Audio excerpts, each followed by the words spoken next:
Olá, gente! Enzo aqui, filho da professora Adriana.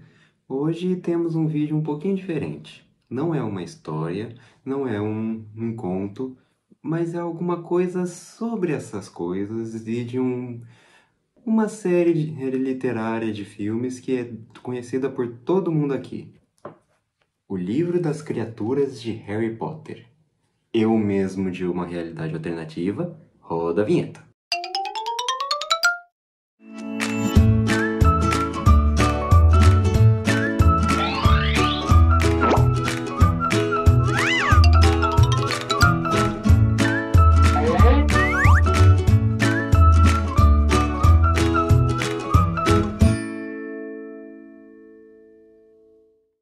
Olá!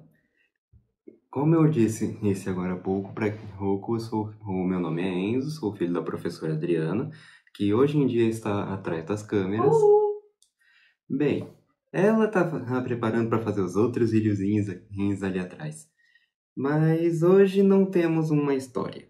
Nós temos algumas coisas sobre uma história. O Livro das Criaturas de Harry Potter. Esse livro aqui ele é de uma série literária. É uma série de três livros sobre Harry Potter que eles são chamados The Vaults. The Vaults é cofre em inglês. E basicamente eles são sobre as coisas que aconteceram nos filmes e como que eles botaram essas coisas nos filmes. É o livro dos lugares, o livro dos personagens e o livro das criaturas. Esse livro é pesadinho, tá? Ele pesa 1,2 kg, então ele é grande, tá difícil de manipular. Mas como que a gente vai fazer esse vídeo? Esse vídeo aqui vai ser um pouquinho diferente, no sentido de que, ao todo, foram 7 filmes da saga Harry Potter que a gente tem.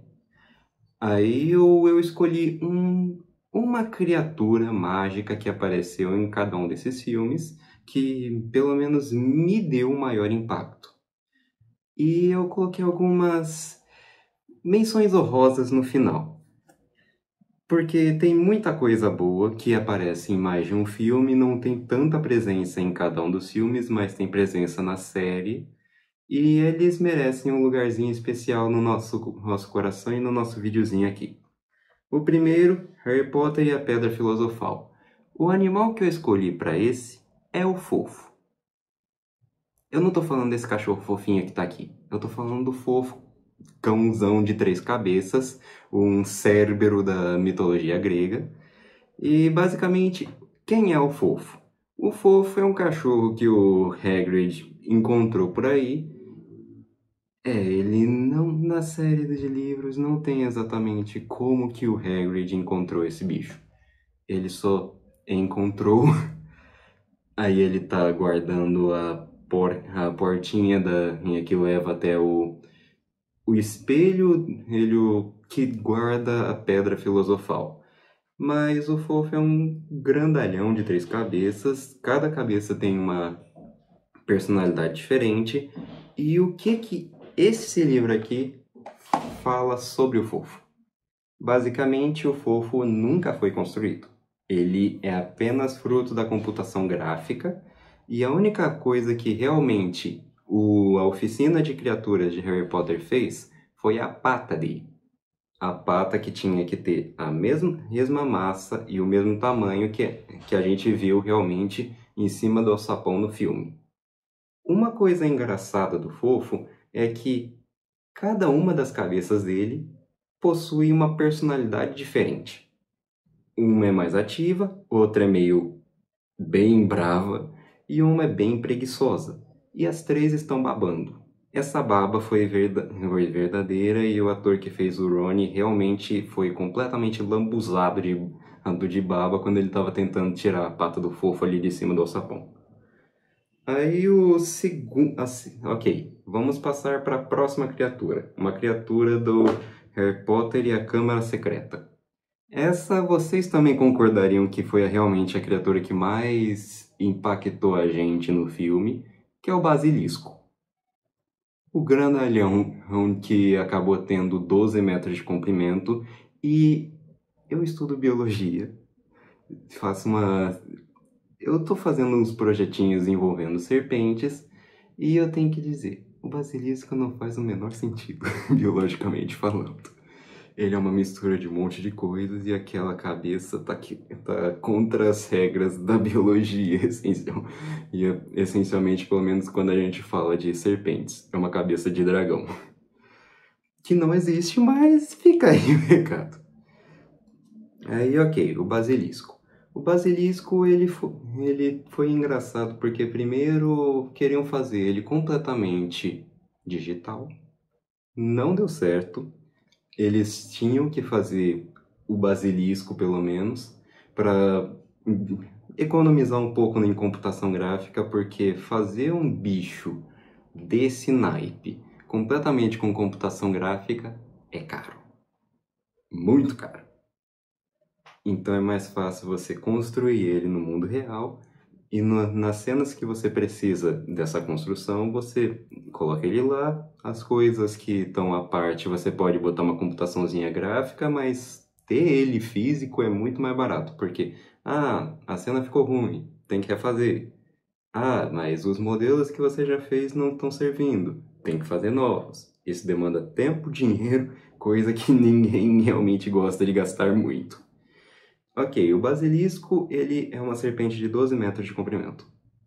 A oficina de criaturas fez toda a pele do basilisco para a pele morta, porque o bicho essencialmente trocou de pele recentemente no filme. E no livro também, porque tem uma passagem que o Gilderoy Lockhart, eu acho que era esse o nome dele, e o Harry encontram a pele antiga do basilisco, que ele tinha largado ali. Serpentes trocam de pele, elas literalmente largam a pele por aí. E o plano do Gilderoy era literalmente pegar esse pedacinho da pele e dizer: eu matei o basilisco. E matar o Harry para ele ficar quieto. Ou apagar a memória dele. Aí o que foi construído além dessa pele falsa? Eles construíram também a cabeça do basilisco e com a cabeça eles construíram todo um esquema para retrair as presas dele, para o bicho do pescoço para baixo, e com o pescoço para baixo eu quero dizer, teve uns 4 metros de basilisco real ali no filme, e o bicho ficou até que bem feio, gosmento. E a mandíbula dele na cena em que o Harry enfia a espada de Gryffindor na cabeça dele é real. Aí vamos falar de Harry Potter e o Prisioneiro de Azkaban. E para esse filme nós temos o Bicurso, o hipogrifo favorito de todo mundo aqui. Outra criatura inspirada na mitologia grega. E o bicurso, existiram na verdade não um bicurso, mas 4 bicursos. Um deles foi construído ele inteiro em tamanho real, deitado na cena em que ele está prestes a ser decapitado, que ele está prisioneiro atrás da cabana do Hagrid. Aí construíram mais 2 dele em pé, meio parcial. E o quarto bicurso ele foi construído inteiramente para a computação gráfica, que foi quando ele realmente estava andando, galopando. E um detalhe, em uma das cenas em que ele está indo em direção aos alunos, se você reparar bem, o bicurso faz cocô. O que é um hábito de cavalos que eles só param para fazer xixi. E cocô eles fazem no caminho. Por isso que quando eu e a minha mãe a gente visitava Monteiro Lobato, nós temos parentes em Monteiro Lobato. Eu te amo, vovó.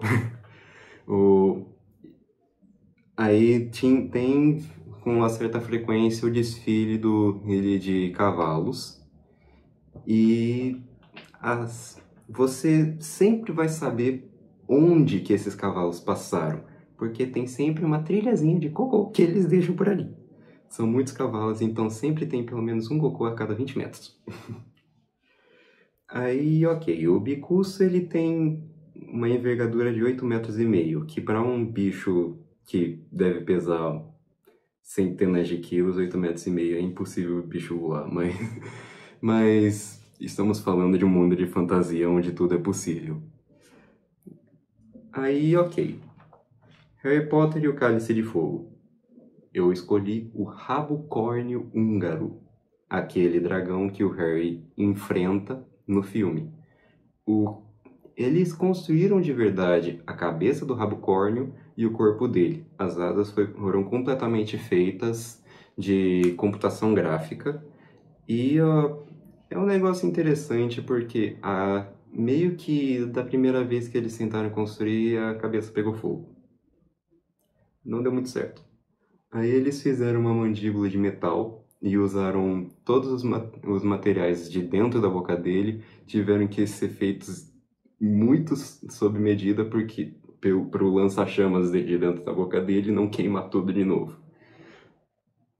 E o trabalho da Alho realmente ficou muito bom porque a mandíbula foi feita de aço e o bico também. Uma coisa engraçada que apareceu foi que o bico do rabocórnio húngaro, ele meio que ficava extremamente vermelho quando o fogo passava por ele. Uma coisa que ninguém esperou e, na verdade, deu um efeito visual bem bacana. No final de contas, o rabocórnio húngaro teve uns 20 metros de envergadura, que é um bichinho grandinho, e ele foi bem pesado.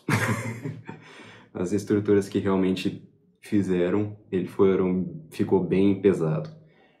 E eu tô falando, mas tem sempre essas imagenzinhas que eu tô colocando por aqui.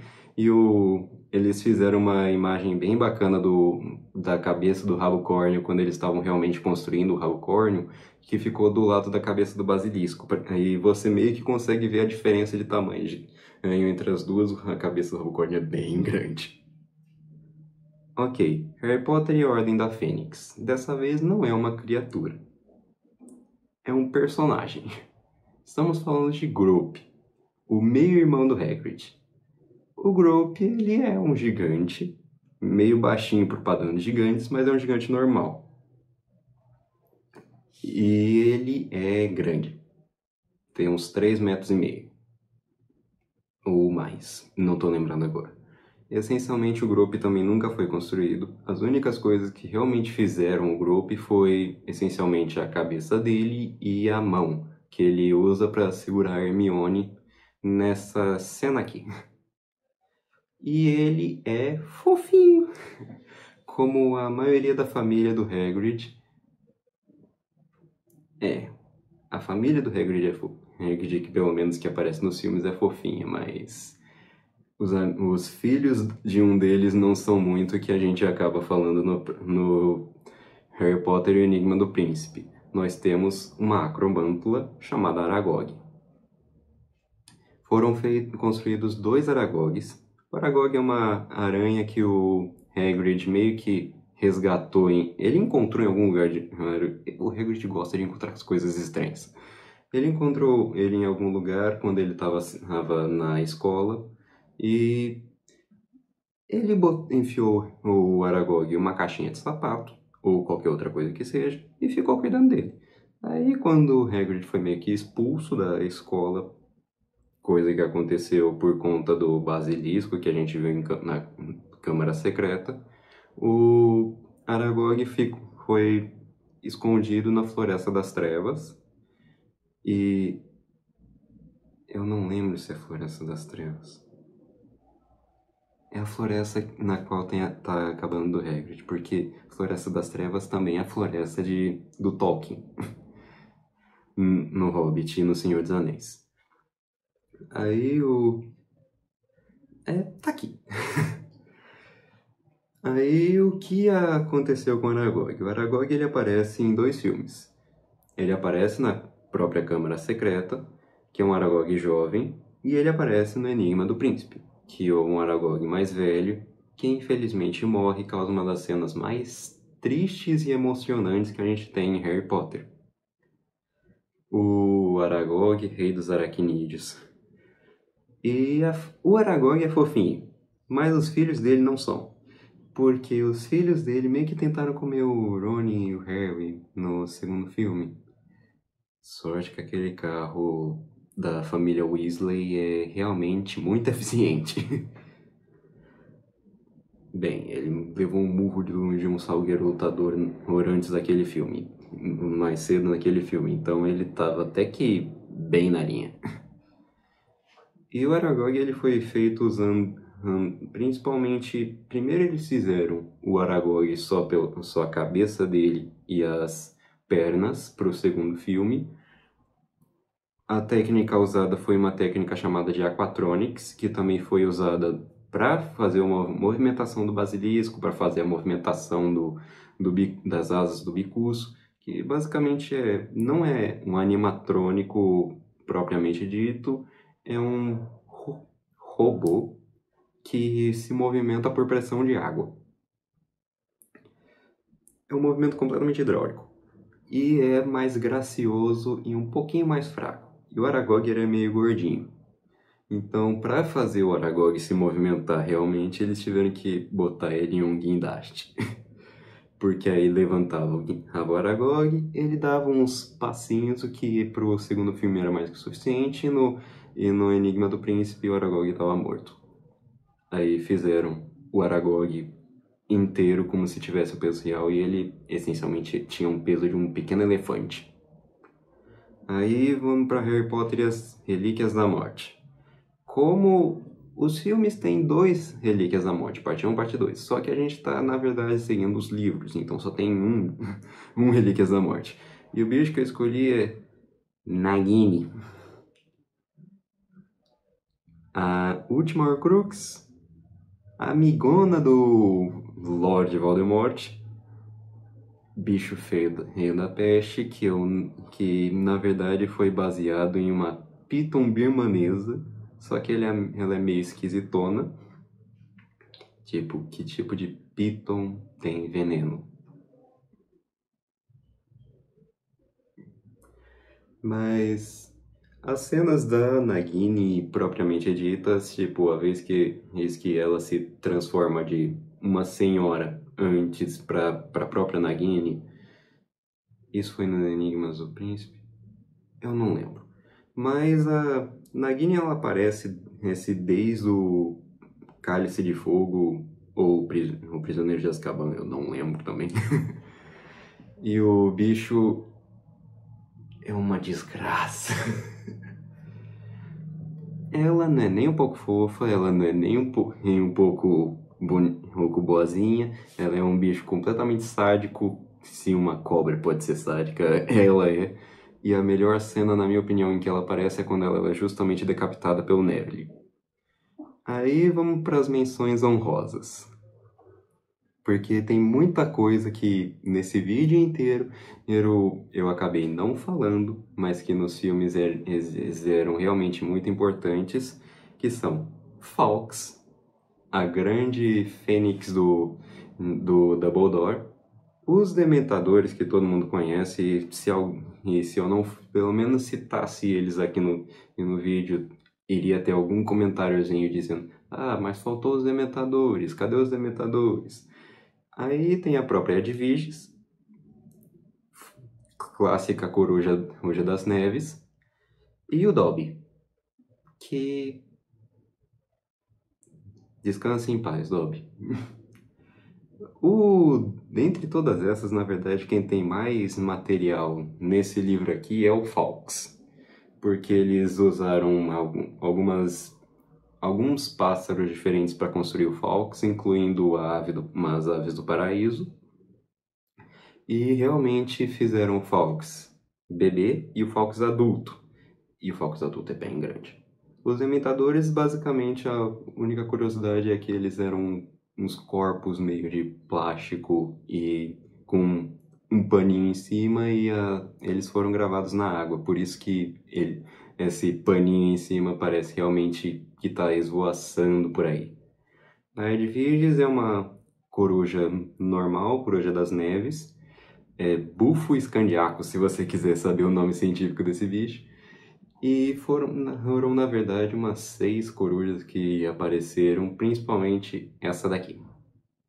Eu esqueci o nome vai estar aqui.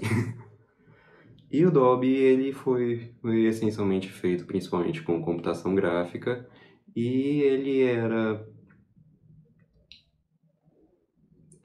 eles fizeram com computação gráfica no filme inteiro, e só no finalzinho, depois de todas as gravações, eles fizeram pra ter certeza do bicho.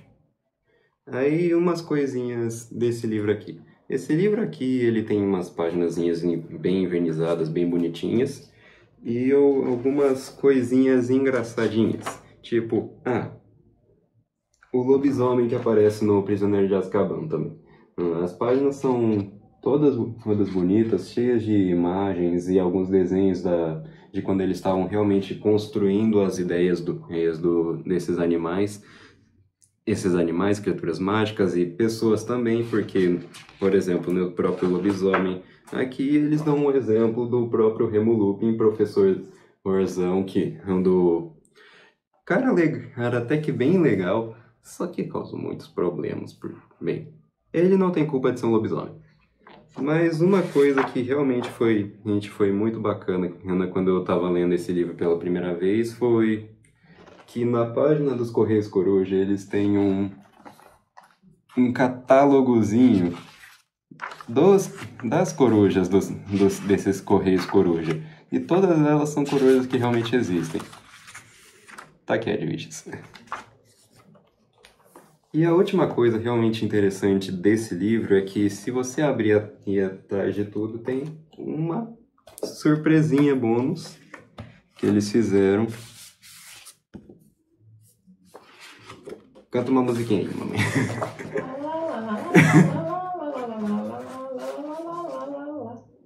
É um posterzinho de cabeça pra... Não tava certo. É um posterzinho com muitas das criaturas que apareceram antes. Tipo, tá aqui o hipogrifo, o bicuço, o gigante que usa o próprio Grope como exemplo, os dementadores, o basilisco.